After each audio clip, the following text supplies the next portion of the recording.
A service need, a product need, a user need has always been and will always be.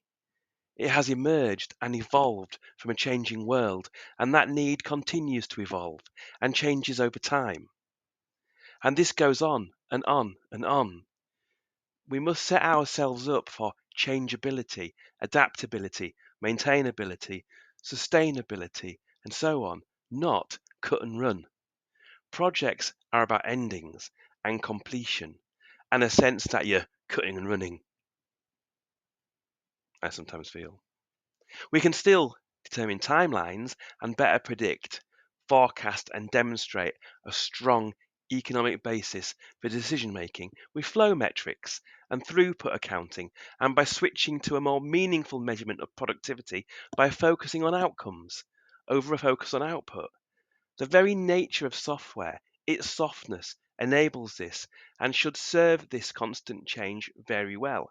And even though there's often hardware, infrastructure, and firmware involved in, say, electrical devices, the overall system under development is, because of human nature, the involvement of people, their way of communicating and perceiving, and the heavy reliance on software in everything. The overall system in which any product or service exists is a complex adaptive system, a value stream network, a complex web of constant change of emergence and evolving needs. 3. It's not like manufacturing cars. It's popular to draw comparisons to the work of Toyota and lean manufacturing. Yet there are two key and pressing differences. Firstly, variability is not a good thing in manufacturing. It causes problems and is hard to leverage for good and value generation. Although advances in technology are allowing for very adaptive production lines these days and niche product runs, such as limited run supercars coming out of family car factories. Secondly, inventory is, in manufacturing, by its nature visible. The work items flowing, the units of value, can be seen passing by in the open to a large extent. Physical things can be measured in physical ways. The work can be directly experienced and observed. Digital delivery is different. In product development, which is what digital delivery is, and modern software engineering, the economic cost of variability is very different, and a very different attitude to change and risk can be taken. With the right setup, that is a product operating model, as we've been discussing, placing product thinking over project thinking, the resultant stream of value, the continual flowing delivery, can be much more easily manipulated, diverted, dammed, pooled, or flowed, with a focus on value streams, throughput accounting, queues, flow metrics, flow engineering, bottleneck busting, and architecting for flow and change.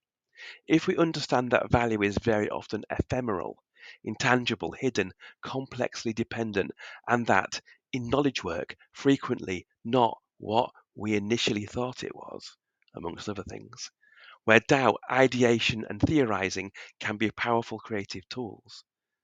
That is, if we seek transparency, visibility, and observability, if we make work visible, make value seeable, variability can then be exploited for value creation, rather than feared and eradicated, stifling innovation. And the act of getting to grips with understanding the cost of variability can be used in our consideration and management of risk, and leveraged as part of the economic framework we use as the basis of our decision making. 4. Structure. I covered this in detail in my last video. Essentially though, structure is often not considered at all. It's a missed trick, yet it is a powerful way to direct or influence change.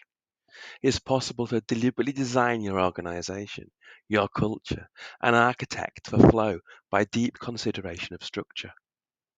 It's how the environment in which we work forms and molds how we work.